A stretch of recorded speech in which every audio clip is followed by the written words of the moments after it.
Mesmo nos anos 40, quando os gêneros do cinema ainda estavam se estruturando, a gente já começou a ter um pouco daquela coisa que a gente poderia dizer como o monstro da moda. Isto é, a criatura ou ameaça usada com frequência em um determinado tipo de filme de terror para gerar audiência. E no caso, a gente teve uma das ondas foi o de filmes estrelados por gorilas ou monstros simiescos. E a gente teve três motivos para isso, né? Em primeiro lugar, o sucesso do filme B, Os Assassinatos da Rua Morgue, que é a adaptação de um clássico do Edgar Allan Poe. Então, todo mundo queria pegar e também ter o seu gorila assassino. Número 2, meio fácil você conseguir uma roupa de gorila, basicamente, e customizar ela de alguma forma pra você pegar e fazer isso daí. E número 3, a gente pega e nas primeiras adaptações para cinema de Dr. Jekyll e Mr. Hyde, outro grande clássico do século XIX, a gente teve uma mudança em relação ao material original, no qual, ao invés de botar o personagem tentando separar o lado bom do lado mal dele, o lado mal começando a dominar ele cada vez mais, esse lado mal foi transformado, na verdade, no lado selvagem, uma coisa meio brutalidade versus civilização. Então, a ideia básica que começou a ficar recorrente em filmes inspirados nessa obra era que o protagonista ou o antagonista virasse justamente uma criatura meio simiesca, dizendo que ele tá meio que evoluindo, virando uma espécie de homem das cavernas, brutal, né? Com todos os estereótipos, claro, da época, né? Então, posteriormente, a gente teve outras ondinhas, né? A gente teve a onda dos monstros gigantes e terror atômico lá nos anos 50, 60, a onda de filmes de zumbis dos anos 70, os slashers que abundaram nos anos 80 junto com vários filmes de poderes psíquicos também, né? E por aí vai. E mais recentemente, estamos num retorno da onda dos filmes de bonecos demoníacos, né? Tipo o Chuck, a Annabelle, a recentes sucessos de Mega, ainda por cima, né? Sim, e ainda por cima da questão dos palhaços, né? Em parte do It a Coisa, em parte por causa do sucesso do Coringa, né? Tanto que Terrifier é um dos grandes sucessos do cinema recente, né? E que tá inspirando várias outras obras, né? Só que, no meio disso tudo, parece que tem um subgênero com muitas aspas, que eu vou usar aqui mais para brincar com vocês e discutir um pouco do cenário do terror atual, né?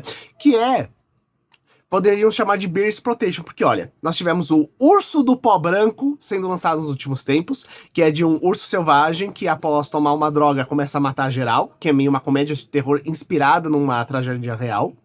Nós tivemos o filme Puff, Sangue e Mel, que nos Estados Unidos vai ganhar cinema aqui no Brasil, nem imaginava que ia para o grande circuito comercial, imaginava que seria direto pro streaming, talvez para uma coisa mais cult de umas redes pequenas de cinema, onde eles pegam e criam uma história de slasher, isto é, de assassino perseguidor, em cima do conto infantil, aproveitando uma determinada questão de direito autoral que eu já vou entrar em falar com vocês daqui a pouquinho. E agora nós temos o Five Nights for Fred, que é a adaptação de um game indie, isto é, um game de um grupo pequeno, independente, que pegou, fez um mega sucesso na última década, né? E que, dessa vez, os vilões são um grupo de animatrônicos, isto é, bonecos robôs, de um restaurante infantil, que justamente é aquele que dá o nome ao restaurante, que é o Fred, né? É justamente um urso ainda por cima. Então, a gente tá vivendo na era do Beer Exploitation, a gente tá. O que a gente poderia pensar isso? Eu sou o Luiz, do Monstros de Aventuras. Vamos comentar um pouquinho dessa questão aqui. Esses três filmes, ele pegam três coisas bem interessantes, né? Que, na minha opinião, discutem bastante algumas coisas da atualidade. Sendo que esse vídeo é um pouquinho mais de opinião e discussão e reflexão, né? Do que de pegar e fazer uma análise acadêmica, científica, tudo mais. A questão é, cada um desses filmes, ele aborda temáticas distintas, com diferentes pontos, e são temáticas que, independente da questão da qualidade ou não desses filmes, inclusive o do Ursinho Puff é feito pra ser ruim mesmo, tanto que ele tem baixíssimo orçamento, e o o Fred é justamente uma coisa mais focada nessa coisa mais desse terror independente, né? Então tô a fim de assistir ambos no cinema. Eu sei a trecheira que vai ser um e a potencialidade do outro. Inclusive sou fã de filmes de bonecos monstruosos. Inclusive tem vídeo deles aqui do canal.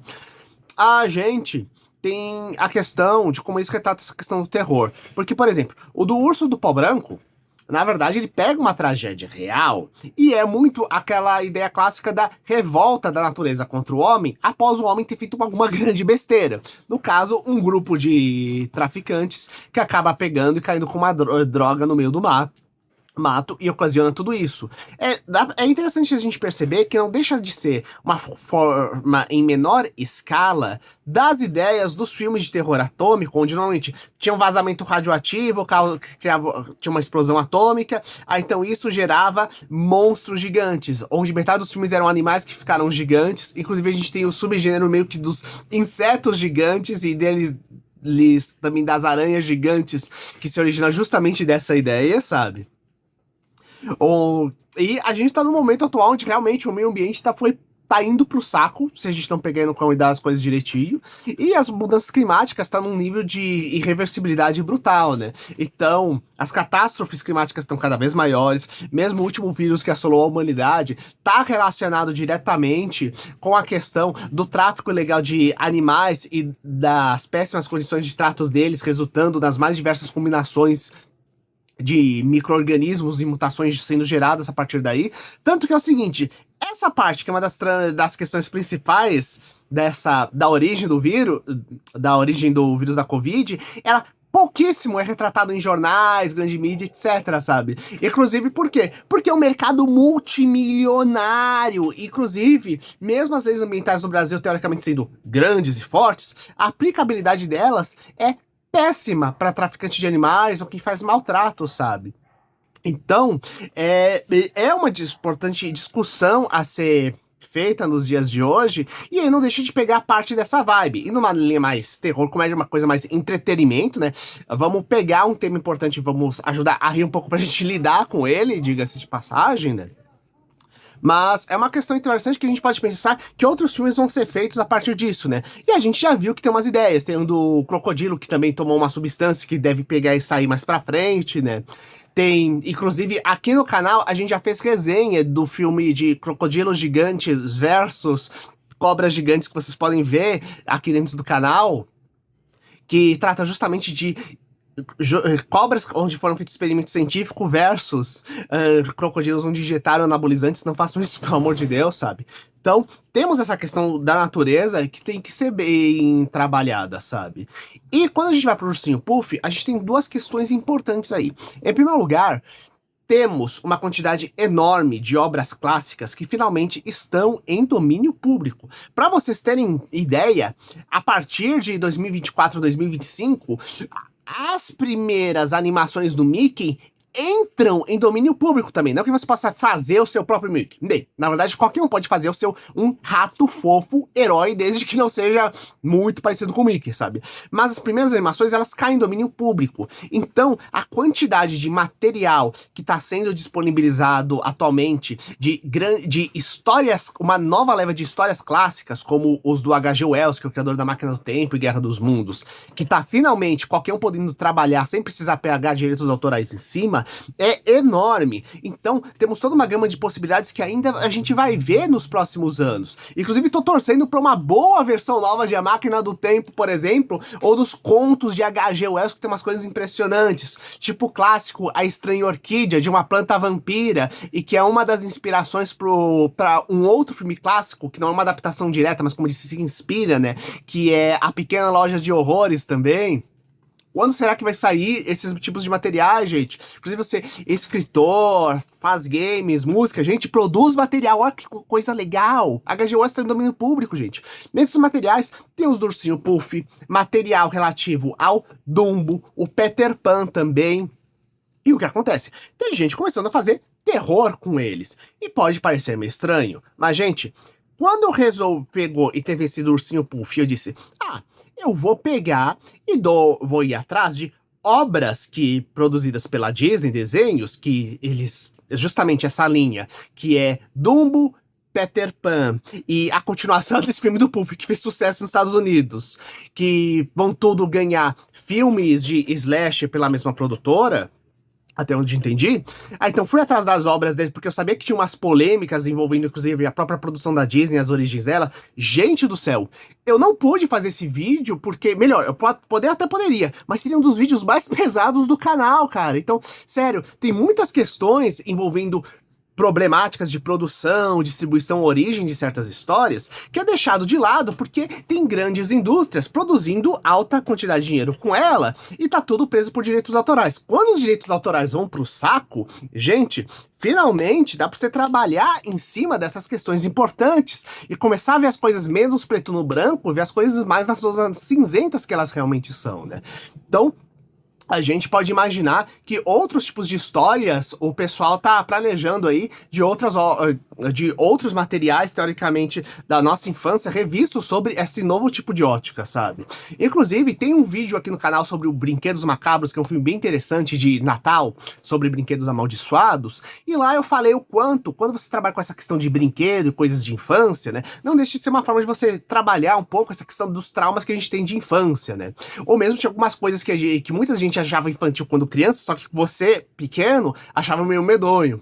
Eu acho que um exemplo bem pessoal meu é naquele seriado Cadê o Léo? Que é o precursor, onde teve uma das primeiras aparições do boneco Júlio, né? Que depois ia estrelar o Cocoricó.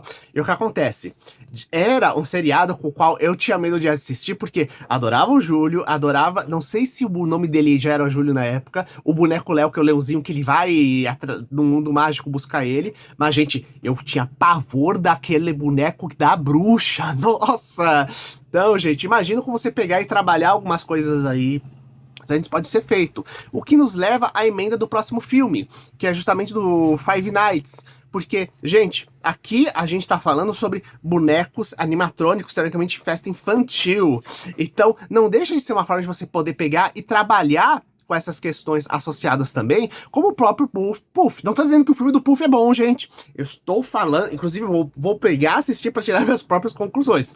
Mas, aquilo que eu tô falando é como certos pontos interessantes, eles geram pontapés pra gente poder criar obras de arte de variada qualidade em cima daquilo. E Five Nights é interessante porque, inclusive, tem uma criançada bem grande que curte, na verdade.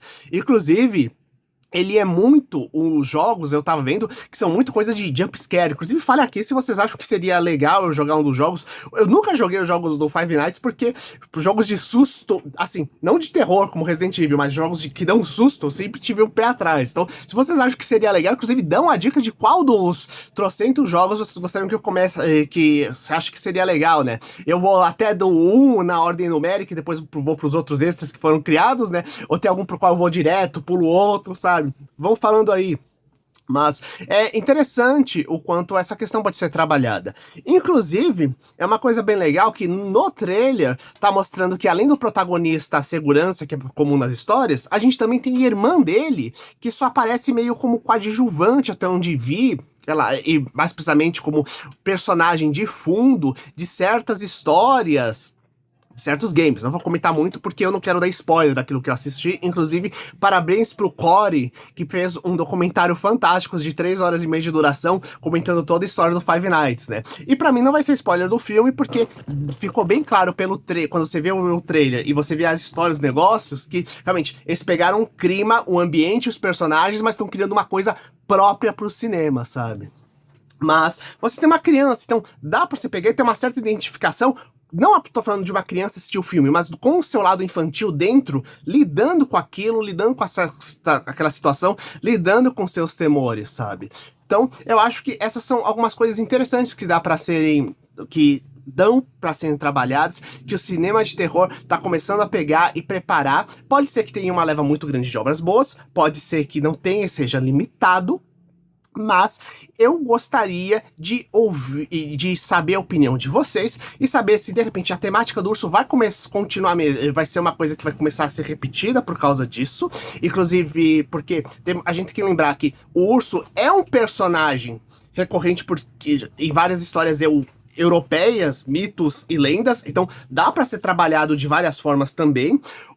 E, além disso, o ursinho de pelúcia é uma das coisas mais ícones da infância da nossa cultura moderna, né? Então a gente pode pensar até onde isso pode ser trabalhado de várias formas distintas, diferentes. Inclusive, fica a minha dica dos livros Apanhador de Sonhos e Oradores dos Sonhos, do Ogan N. Tanda, que são ótimas obras onde a gente pega o ursinho de pelúcia, ele continua sendo um heróizinho ursinho, mas lida com toda uma temática do onírico, do pesadelo, de como as crianças lidam com o pesadelo e com as coisas ao seu redor, sabe? Que eu acho duas histórias de fantasia muito boas para quem gosta de literatura. Se gostaram do vídeo, dá aquele like, compartilha com seus amigos, coloca suas opiniões aqui embaixo e até a próxima, gente!